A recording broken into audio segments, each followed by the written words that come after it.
Swadika and good morning. Welcome to Morning Thailand. I'm Wanasorn Krehong. And I'm Thanannapat Noyuan. Good morning. You're watching the news edition on Thursday, October the 24th, 2013. And starting off this program with the activities of yesterday as the October the 23rd, the King Chulalongkorn Day, a public holiday, and also a special day, as I reported yesterday, the Memorial Day that we remember King Chulalongkorn or King Rama V, who passed away on October the 23rd. And on the occasion of this special day, King Chulalongkorn Day, Thai people from all walks of life have paid their respect to their beloved king at the equestrian monument at the Royal Plaza in Bangkok. Right. A lot of activities were held since early morning until late at night.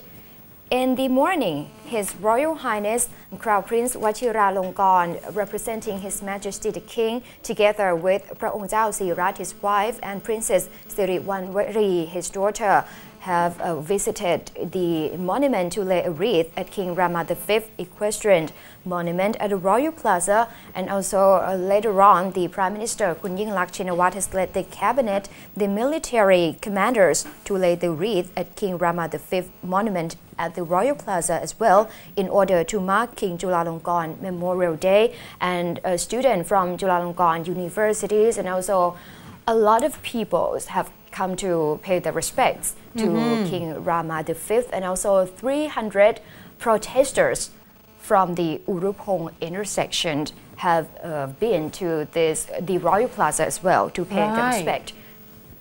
Because it was very I think yesterday, if you're actually take a look at the social network, a lot of the actors and actresses posted on their Instagram as well that they went to pay respect to the King Rama V statue. And of course, a lot of the government officials, especially Prime Minister, would have to be there as well. And it was a public holiday yesterday, so a lot of people were actually took the time out to at least participate in this particular event. Of course, and traffic was really nice. Yeah, but then today, you got to brace for the same old Bangkok traffic, unfortunately. All right, to another good news. Of course, we have reported about the Supreme Patriach before, about how he was just celebrated the 100 years anniversary of his birthday. However, there has been a report of late, especially in the past few days, there has been quite a bit of a rumor due to the fact that he went into he was in a hospital, obviously, and he is still in a hospital. However, at the time, there has been a little bit of a rumors that seems to be circling around, especially on a social network, saying that his Supreme Patriach was actually has fallen ill and somehow passed away. However, at this point, there has been a confirm from the officials saying that do not listen to the social network or any type of rumors unless it has come out from the authorities itself. So, just to give you a confirmation, his Supreme Patriarch is right now still at the 6th floor of Vajiralongkorn Samakhi Payaban building of Chulalongkorn Hospital. Now, he is in stable condition at this point. And there has been a talk that, of course, there's a little bit of a situation where they have to look out for in terms of his condition due to the fact that his blood pressure was quite low, but it is still stable, and they are doing a 24 hours intensive care at this point for the Supreme Patriarch, making sure that he will be all okay. Now, they say that apart from the low blood pressure, there has been discovery of a little bit of problems in the intestine area itself. So that is what they are treating his Supreme Patriarch for at this point. But overall, he's still pretty stable in terms of his condition, and they are urging a lot of Thai people not to listen to the rumors and always wait for the official's announcement before you make any judgment or calls. All right.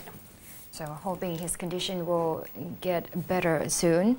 A lot of people, of course, as you can see there, meditate as well as pray for the Supreme Patriach to get well recovered. However, according to the hospital statement, they ask people who want to go to the hospital and sign get well wishes for His Holiness.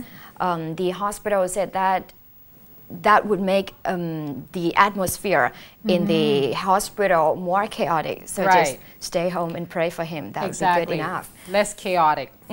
Now moving on to the updates on the recovery and search operations of the Lao officers in order to find more bodies of the Lao airlines that crashed into Mekong River last week. Now they have found 4 bodies of the Thai people who got killed in that particular incident, and yesterday one more body, the 5th one and the last one of Thai people who got killed in this incident, was found in the Mekong River.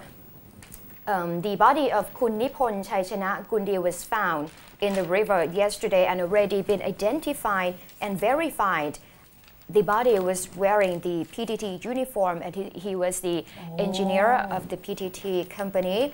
And they said that they had already verified and identified, and his body will be transported to Thailand on Thursday, which is today. And yesterday, the 4th body of Kun Pakhawat Thiratanachai, the 4th victim in this particular incident, the 50-year-old businessman who was killed in this incident as well, was sent back to Thailand already on a charter.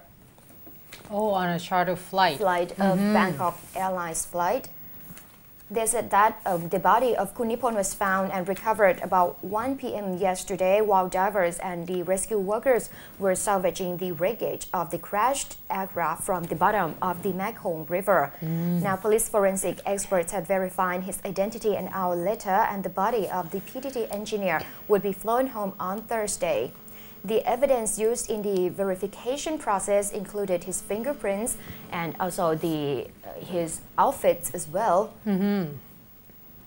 Earlier, the bodies of other 3 Thai victims in this incident were returned home to Thailand and their families on Tuesday, and the body of Kun Yan Yong Apanan was flown to Bangkok on a Bangkok Airways flight chartered by PTT. Kun Yan Yong was one of the PTT engineer, and also Kun Nipon. So I believe that PTT will be responsible for the transportation of his body back to Thailand. Well, they're probably going to take care of that expenses anyway, because I believe there were 3 of the engineers, PTT engineers altogether, but one was a Laotian.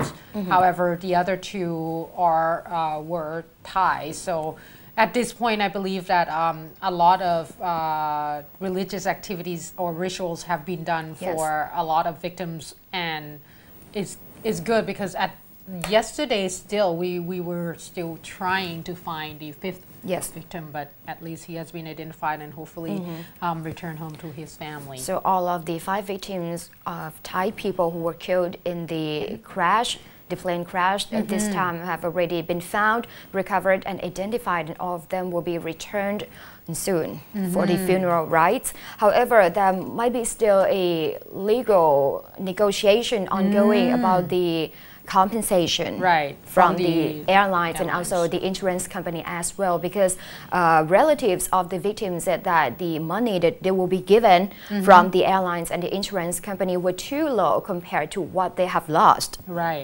But then that's another story that they have to look into, obviously. But just to get the rights going, because sometimes that's give family a closure, really. All right, moving on to another case. There has been a report of another tragic accident right here in Thailand, up north in Lampang province. Now, it took place in the evening at about 6:30. They said that there has been a report of a tour bus, and this particular tour bus actually was crashed down about 30-meter high, almost like a mountain area. So that means that not only that it was a tragic accident, it was difficult for the rescue team to go down and help Yes. them as well. Now, this took place in Lampang province along the around the area where the waterfall was actually located, and this is Tan Thong waterfall. And they say that due to the fact that this particular spot at the time was actually almost like a dive going down 30 centimeters from the mountain area, it's created quite a bit of a problems for the rescue team, plus the fact that there was no electricity around in terms of the light, street lights and such. That create quite a bit of a problem. And they said that the victims or the passengers in the tour bus itself is actually a tour that organized for all the seniors of the Chompu district of Sarapi district, Chompu sub-district of Sarapi district of Chiang Mai province. So they were making their way to Lampang to actually enjoy a tour for seniors. And they said that at the time, by about 9 o'clock, they were able to identify or confiscate 21 bodies out of the scene. Now, 3 were male and 18 were female. However, the latest report was at about 10 o'clock where they were able to retrieve 1 more, but it was not identifiable at the time yet, whether or not it's a male or female, but all of them were senior officials. Not officials, excuse me, all seniors. Now they say that the driver himself of this particular tour, Kun Viwat No Chai, age 43, was missing. Oh. He fled the scene after the incident. Somehow were able to pull himself out of the seat and just left. So at this point, the police is contacting Virapan and travel tour company to find out where these particular drivers' whereabouts might be. However, at this point, they say that at least 17 of the passengers are in a very critical condition, and they were all sent to the Wang Nua Hospital as well as Phayao Hospital to be able to hopefully help them. But the fact that they're seniors, a lot of people are concerned as well whether or not they will be able to make it. So hopefully they're not going to be much of a problem, because this particular one, they say that at least a lot of people were able to identify the passengers on the tour bus itself, and a lot of the nurses and doctors are trying their best to make sure that they assist all the passengers and the injured. And they say that they were on their way to Mai Samaki Temple in Wang Nua district of Lampang province to what we call it Thot Katin, so making merits and such. So this is one of the incidents that it happens quite a bit in terms of tour bus, because if you're driving in a mountainous area, if the driver is not used to the route itself and it's at night, sometimes it's easily could slip. So I guess this is one of the things that the Transport Ministry has been trying to heighten as well. Of course, and I believe the salvage operation was really difficult at that time because it was really dark, no electricity, and the report said that no phone signal either. So it's even harder. All right, to just finish this particular break, giving you updates, not updates, but actually another incident that took place in terms of drugs. This time is the production of methamphetamine pills. Now they say that yesterday the police were able to arrest Kun Thirayut Pin Top Tang, age 49. He is a former local politician of the Nakhon Chai district at Nakhon Pathom province. Now they say that at his house they were able to find various ingredients that were made that is readily available to make methamphetamine pills pretty much.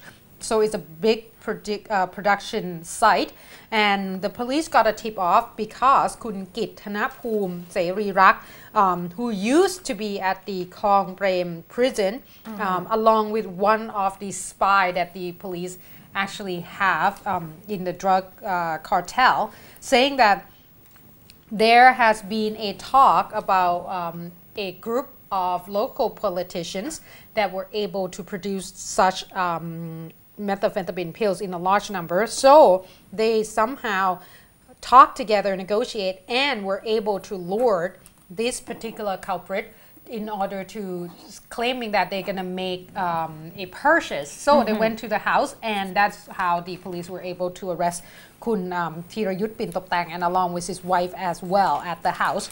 Now they found several of the ingredients that could be used to make methamphetamine pills along with the oven. I'm wondering, did it say that this is a big scale production or it's just the family business? Big. It's quite big scale production because they say that, for example, apparently they have one of those 1.2 kilograms of the methamphetamines, I guess, ingredients or powder that you're supposed to use to make it, and a caffeine powder as well, about 3 kilograms of it. They have a blender. Apparently you need the blender for this too. They have the oven to use this and several of the weapons in order to, I guess, prevent other people from actually getting to them. However, they were able to confiscate this, and they say that if these ingredients are ready to be put into pills, it would be able to produce about 14,000 pills. Oh my God. That's a lot. This is only what in stock. Imagine that they probably would have to have a little bit more under their in their pockets anyway, or around the house. So at this point, they say that they are working very hard in terms of trying to confiscate all the drugs and such, and make sure that all the producers will be arrested. But this is quite disturbing because he's a former or a retired local politician, meaning that he's quite well known and have a good network around the area as well. And new knowledge for us, oven and blender. Yeah, well, but you gotta have those ingredients, which you have to know how to do it, and I don't encourage anyone to do it, obviously. No. And with that, we're taking a short break for now. Up next, we have a report on the particular investigation into the death of the national shooters, Kun Chakrit or Kun X, and also the situation of the flood in Indonesian upcountry. So please stay tuned.